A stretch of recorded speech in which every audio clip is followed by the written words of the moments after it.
पश्चिम बंगाल से जहां टीएमसी नेता शाहजहां शेख गिरफ्तार कर लिया गया है। बड़ी जानकारी, बशीरहाट कोर्ट में आज शाहजहां शेख की पेशी होने वाली है।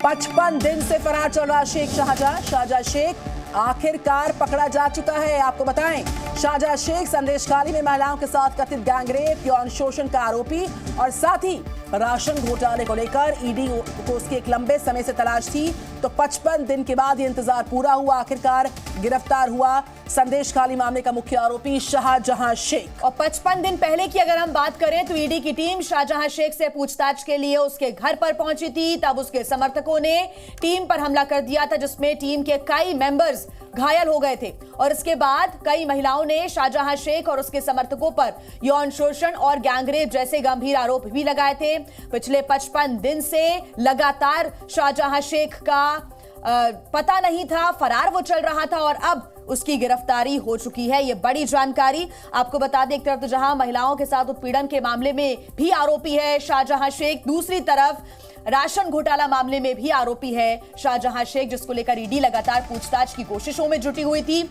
लेकिन शाहजहां शेख लगातार फरार चल रहा था। उसके अलग अलग ठिकानों पर पहुंचने की कोशिश थी, लेकिन उसके समर्थकों ने ईडी की टीम पर हमला कर दिया। तो शाहजहां शेख सरगना कैसे बना है वो बता रहे हैं। देखिए, साल 2004 की बात जब ईंट भट्टे पर यूनियन लीडर सीपीआईएम के साथ इसका जुड़ाव हुआ, राजनीति की बात करें, पॉलिटिकल करियर की बात करें, खुद को इसने मजबूत किया। 2010 टीएमसी नेताओं से करीबी समित सेन हमारे साथ जुड़ गए ज्यादा जानकारी के साथ। समित, अब फाइनली शाहजहां शेख की गिरफ्तारी हो गई है। पिछले 55 दिन से फरार था, एक बड़ी कामयाबी पुलिस को मिली है।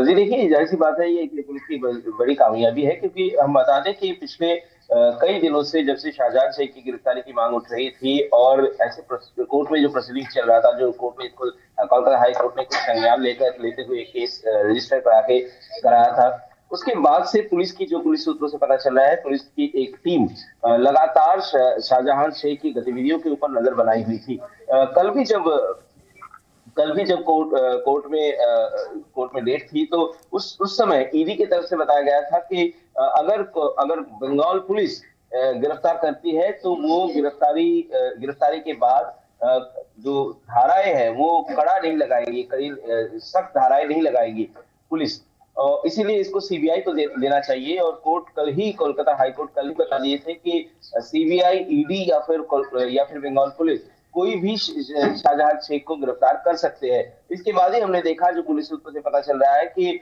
संदेशखाली से ही करीब 20 किलोमीटर की दूरी पर मीनाखा बोल की जगह है, वहां से शेख शाहजहां को गिरफ्तार किया गया। और क्योंकि शेख शाहजहां की गतिविधि के ऊपर नजर बनाए हुए थी पुलिस, इसके साथ साथ कि उनकी गिरफ्तारी के बाद law and order situation deteriorate कर सकता है, ऐसी आशंकाएं भी पुलिस की तरफ से जताई जा रही थी। समित, ये बताइए, बशीरहाट कोर्ट में आज कितने बजे शाहजहां शेख की पेशी? देखिए, जैसे मैं बता रहा था कि लॉ एंड ऑर्डर सिचुएशन को देखते हुए आज सुबह 5 बजे ही उनको रात के 12 बजे के बाद गिरफ्तार किया गया और सुबह 5 बजे ही उनको कोर्ट लॉकअप तक लेकर जाया गया। इसके बाद जो कोर्ट की प्रोसीडिंग शुरू होगी, वो बताया जा रहा है दोपहर 12 बजे के बाद उनको कोर्ट में पेशी होगी, लेकिन सुबह 5 बजे ही शेख शाहजहां को कोर्ट लॉकअप में लेकर चला गया है पुलिस। बिल्कुल समित, और ये भी जानकारी मिल रही है कि सुबह 9 बजे का भी इंतजार हो रहा है, तब जब पुलिस के बड़े अधिकारी मीडिया के सामने होंगे और तमाम उन मामलों को भी सामने रखेंगे विस्तार से कि किन मामलों को लेकर आखिर शाहजहां शेख की गिरफ्तारी हुई है। कई मामले दर्ज हैं क्योंकि उसके ऊपर देखिए, जो बताया जा रहा है, कोर्ट में भी राज्य सरकार की तरफ से बताया गया था कि पिछले 4 सालों से करीब 40 से भी ज्यादा मामले शेख शाहजहां के खिलाफ दर्ज है। उनमें से चार्जशीट दिया गया है 40 केसों में, लेकिन वो भी बहुत टाइम लेने के बाद, कई सालों के बाद उस पर चार्जशीट दिया गया। लेकिन कोर्ट ने भी ये सवाल पूछा, कोलकाता हाईकोर्ट के मुख्य न्यायाधीश, की 4 सालों में जहां पर उनके खिलाफ बलात्कार का आरोप भी लगा हुआ है, तो क्यों किसी केस में उनकी गिरफ्तारी नहीं हुई? अब किस केस में पुलिस ने गिरफ्तारी की? क्योंकि इसके बाद जो ईडी के ऊपर जो हमला हुआ, जनवरी के 5 तारीख जो हमला हुआ, उसके बाद से क्या कुछ हुआ, किस केस में, उसके बाद से ही लगातार शेख शाहजहां हेडलाइन में आते रहे, क्योंकि शेख शाहजहां के खिलाफ लोगों का गुस्सा भड़का, वहां पर ईडी के ऑफिसर्स के ऊपर हमला किया। उसके बाद स्थानीय महिलाएं, खासकर वो महिलाएं सड़क पर उतर आई और महिलाएं सामने आकर वो एक के बाद एक आरोप सामने ला रही थी। अभी तक जो जमीन हड़पने की बात हुई, जमीन हड़पने की बात जो घटनाएं घटी है उस पर जब स्टेट गवर्नमेंट की तरफ से जांच हुई तो पता चला अभी तक 74 ऐसे लोग हैं, 24 तारीख तक, पिछले 24 तारीख तक 74 लोगों की जमीन वापस लौटाया गया।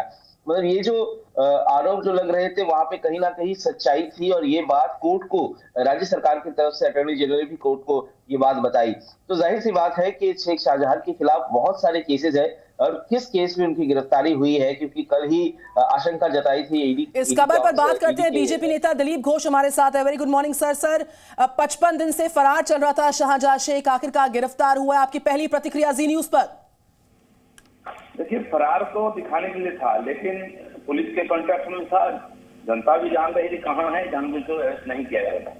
पूरा देश भर से जिस प्रकार प्रेशर बना, मीडिया से लेकर के हम लोग भी आंदोलन किए, विरोधी लोग, वहां के लोकल लोग 2 महीने से आंदोलन कर रहे हैं, तब सरकार को मजबूरन उसको अरेस्ट करना पड़ा। तो आप ये कह रहे हैं कि सरकार की तरफ से ही उसको बचाकर रखा जा रहा था, अब तक सरकार का पूरा संरक्षण था शाहजहां शेख पर? बिल्कुल, उसका नाम पर कोई एफआईआर नहीं था, सालों से लोगों को प्रताड़ित कर रहा था। जैसा गैस सीनियर ऑफिसर लेने लगे कंप्लेन, तो सैकड़ों कंप्लेन हो गया। तो सरकार ऐसे बहुत लोगों को बनाई है टीएमसी ने, जो उनको पार्टी को जीवित रखते हैं। ये अगर धीरे धीरे जेल में चले जाए तो पार्टी खत्म हो जाए। बिल्कुल दिलीप घोष जी, यानी आप ये कहना चाह रहे हैं कि 55 दिन से शाहजहां शेख जो है फरार नहीं था, वो संरक्षण में था, और चूंकि कलकत्ता हाईकोर्ट ने इस मामले में इंटरवीन किया, इसलिए तुरंत प्रभाव के साथ गिरफ्तारी हुई है। ये पूरा जो घटनाक्रम है पॉलिटिसाइज था एकदम। आप देखिए वीडियो, वहां की महिलाएं बोल रही हैं पुलिस वालों को कि आप हमारे चूड़ी लेके पहन के बैठिए, हमें दे दिए, 2 दिन में पकड़ के दे देंगे। आप देखिए 2 दिन में पकड़ दिए। जी दिलीप घोष जी, अब आप कार्रवाई को लेकर क्या संभावना व्यक्त कर रहे हैं? क्योंकि देखिए सरकार तो ममता बनर्जी की है वहां पर, आप कह रहे हैं सरकार का पूरा संरक्षण है शाहजहां शेख पर। इसके पहले बीजेपी के तमाम नेता भी पहुंचे थे और सबकी ये मांग थी, वहां की महिलाएं भी कह रही थी कि राष्ट्रपति शासन हो जाना चाहिए, क्योंकि ऐसे तो कार्रवाई नहीं हो पाएगी। देखिए, कार्रवाई तो ईडी कर रही है, मदद करना था स्थानीय प्रशासन को और पुलिस को, वो नहीं कर रहे थे, इसलिए हाथ नहीं लग रहा था। इसलिए उनके हाथ पे छोड़ देंगे तो काम बनेगा नहीं। ईडी और अदालत कार्रवाई करेगी, हमें भरोसा है। लेकिन ऐसे बहुत लोग हैं जो सालों से लोगों को पीड़ित अत्याचार कर रहे हैं, सरकारी धन को हड़प रहे हैं, इनके बारे में कार्रवाई होनी चाहिए। और वहाँ जो महिलाएं जो प्रताड़ित हैं, उनकी जो डिमांड्स है, और भी लोग हैं जिनके ऊपर कार्रवाई होनी चाहिए, एफआईआर होनी चाहिए और तुरंत कार्रवाई होनी चाहिए। नहीं तो जगह जगह इस प्रकार लोगों का जो रोष है वो फूटेगा। बिल्कुल दिलीप घोष साहब, संदेश खाली का मुख्य किरदार ईडी की टीम पर अटैक के बाद से फरार था, और इसके साथ साथ कई और इस पूरे नेक्सस में लोग कनेक्टेड रहे हैं। आपकी भी ये मांग होगी कि तुरंत प्रभाव के साथ इस पूरे नेक्सस में जो और लोग संलिप्त रहे हैं उन पर भी कार्रवाई हो? बिल्कुल कार्रवाई होनी चाहिए, नहीं तो पूरा बंगाल में जिस प्रकार कानून व्यवस्था बिगड़ चुकी है, केवल राजनीतिक हित के लिए टीएमसी ये सब कर रही है। ममता बनर्जी जानती है सब कुछ, फिर भी देखिए जो महिलाएं वहाँ आंदोलन कर रही है, उनके नाम पर अनाप बोल रही, उनको दोषारोप, उनको चरित्र पर लांछन लगा रही है। इसका मतलब कि ये राजनीति जितने अंधे हो गए हैं, सामान्य जनता का ऊपर जो उत्पीड़न हो रहा है उसको देखने के लिए तैयार नहीं है, एफआईआर लेने के लिए तैयार नहीं है। मुझे लगता है कि ये घटना एक बहुत बड़ा है, बंगाल का गेम चेंजर होगा, और नई कार्रवाई होगी कि ये रोष और पूरा बंगाल में पूरा फैल जाएगा, जगह जगह आंदोलन शुरू हो जाएगा। आपको यहाँ पर क्या ट्रांसपेरेंसी के साथ कार्रवाई की उम्मीद है? और दूसरा सवाल ये कि सरकार तो अपनी पीठ थपथपाएगी दिलीप घोष जी, क्योंकि कुछ दिन पहले टीएमसी के नेता हैं कुणाल घोष, उन्होंने कहा था कि 1 हफ्ते के अंदर गिरफ्तार कर लिया जाएगा शाहजहां शेख, और देखिए अब गिरफ्तारी हो गई है। हाँ, ये बिल्कुल सही है, वो सब जानते थे कि कहाँ है, क्या हो रहा है। एक बार बहाना दिया कि कोर्ट ने मना किया है, कोर्ट ने तुरंत कार्रवाई करने की अनुमति दी है। और कल हमारे विधायक दल के नेता शुभेंदु बाबू ने ट्वीट की कि परसों रात से ही वो हिफाजत में है पुलिस का। बिल्कुल सही था, आइलैंड के बाहर उसको पकड़ा गया है पास में ही, तो वहाँ आया कैसे घूम रहा था खुलेआम, किसी को मालूम नहीं है। बिल्कुल दिलीप घोष जी, आपने बड़ी बात का जिक्र किया है, शुक्रिया आपका जी न्यूज से बात करने के लिए। बड़ा आरोप लगाया है और कहा गया कि देखिए 55 दिन से जो फरार चल रहा था शाहजहां शेख, वो दरअसल फरार नहीं था, सरकार के संरक्षण में वो गायब था।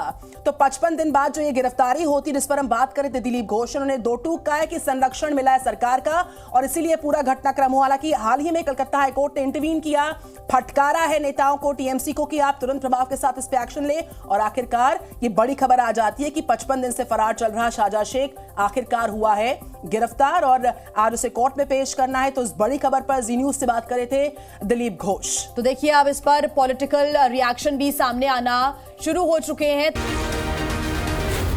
जी न्यूज।